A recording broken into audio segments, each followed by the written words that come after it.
Welcome everybody. We suck at this. All right. So would you double your age for $10 billion? That's billion with a B. Yeah. So the reason that I'm on this side and Dave is on that side is because we had opposing opinions on this. So David, take it away. So the way I see it, I would double my age for $10 billion. Feel like it's just such a high amount of money for, like, you can do so much more with this than you could if you were to just go through the 20 years of your life. Right. And you were talking about gaining time value, right? Yeah, well, that's something that Klutze had brought up. Yeah. Which is your, how to say, for the next 20 years, let's say, I think we calculated 48,000 hours that you would work. That's it.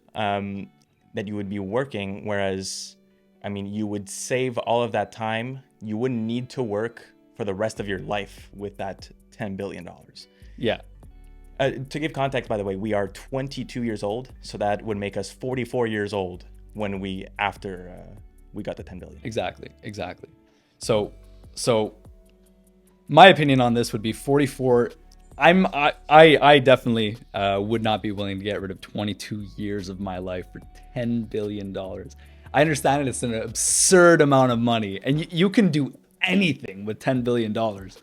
But for me, time, there's nothing more precious than time and the experience of experience, just living your life every day. I'm the type of person that really enjoys work, hard work, exercise, the medialities of everyday life, just the little benign moments. So for me, getting rid of 22 years is just unfathomable. And then that's not even considering the fact that this is 22 to 44. Like, these are like our prime years right before. You see, like we talked about this before. So like we know the points a little bit, and they're good ones. So I'm aware of like he's got a point, because time value in terms of in replacing just solid time. And for me, the way when I'm looking at both of those, time value and just time, I feel like I can't refuse the time, because I feel like I make so much value out of my time already.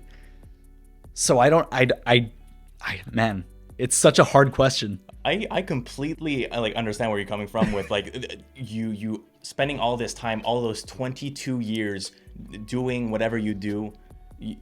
Every moment in your life should be appreciated, and of course you're losing a lot of value with those 22 years, because like Nick has said, it is the prime, right? Yeah. 22 to 44. I mean, anyway. Yeah, physical value. This is your prime. Yeah, you're coming back an adult. You leave a kid, come back an adult with $10 billion. Yeah. The way I see it, though, is at the same time, yes, you're losing all of that, which it diminishes your how to say, your experience of life. Right. That I completely agree with you.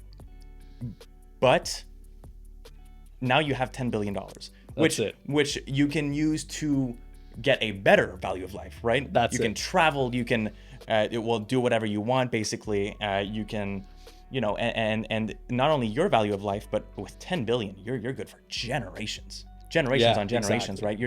Your kids are gonna have enough money, their kids are gonna have enough money, and with that type of money too, you can invest in things that you find important, help world issues, and your name can go down in history if you invest that money correctly. That's it. So what would you personally spend that $10 billion on? What's the first thing you do? Well, first I would find what matters to me. Find the problems that matter the most to me. At the moment, I haven't given it that much time because, well, it's a new conversation. Right. but like I would figure out what I really want to do to help the world. Well, let's say a famine, horrible, right? I would probably try to fix that, invest in that. Invest. It's not really an investment. It's just helping people out.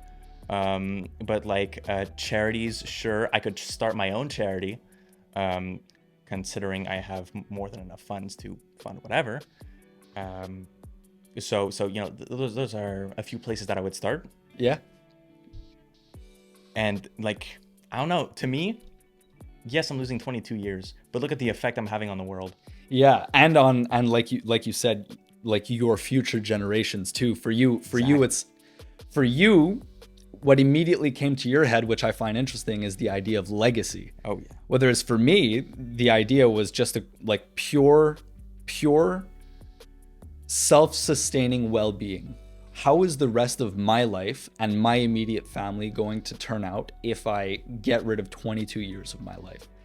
And the way that I see it is that's 22 years of not working on relationships with the people around me, right?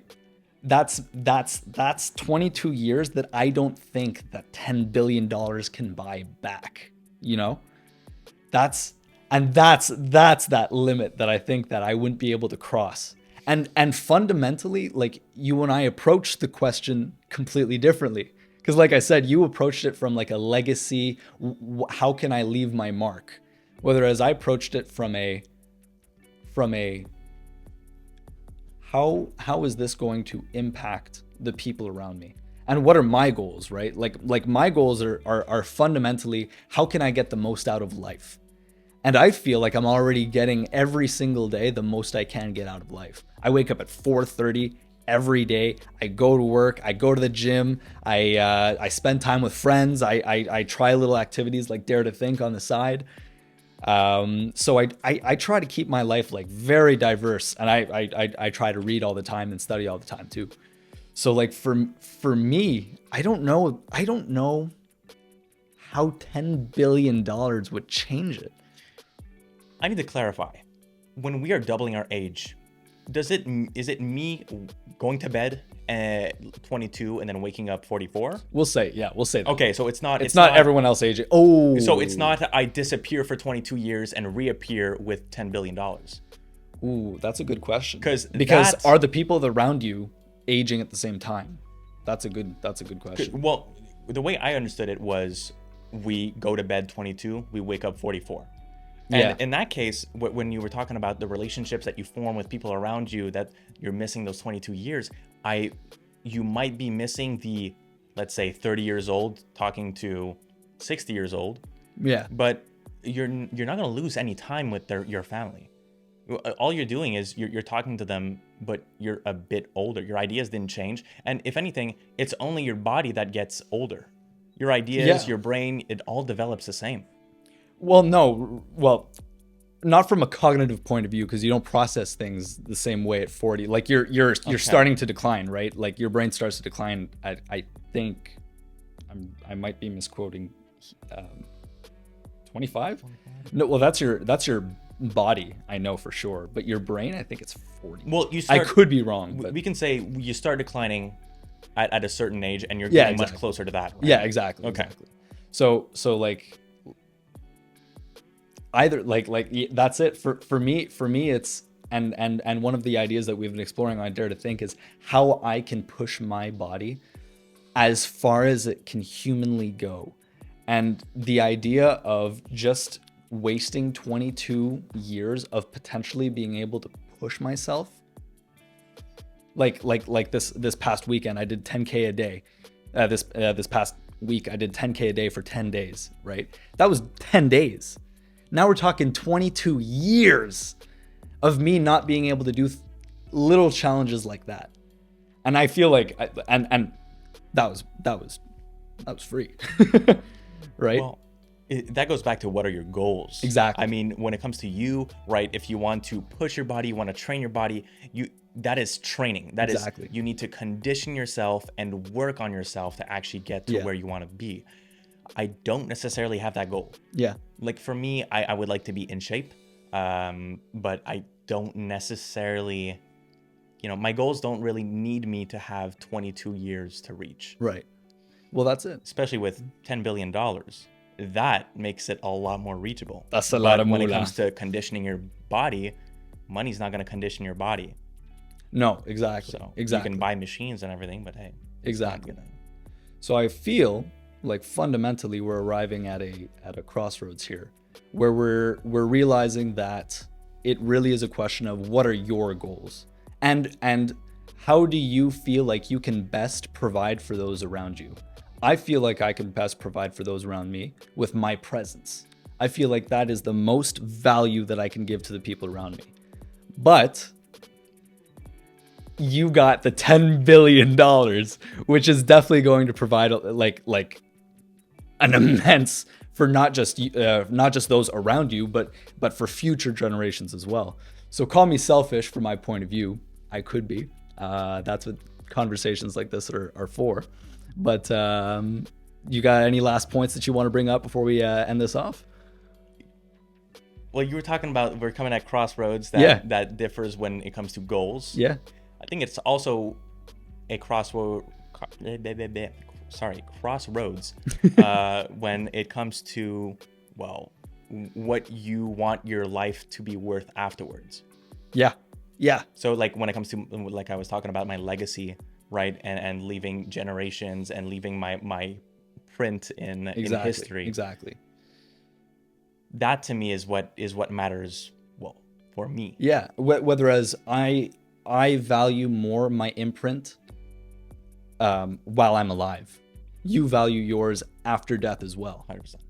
So that's really interesting, and I didn't even know that about you. So like I'm really glad that we could have had this discussion and we could have learned things like this from one another and have completely opposing views on a subject that has to deal with fundamental values and still come up with a commonality or an understanding, I guess. So that's really cool. Yeah. Well, thank you for the conversation. Well, it was very fun. Delightful even. It was very fun. Yes. Okay. All right. Cut!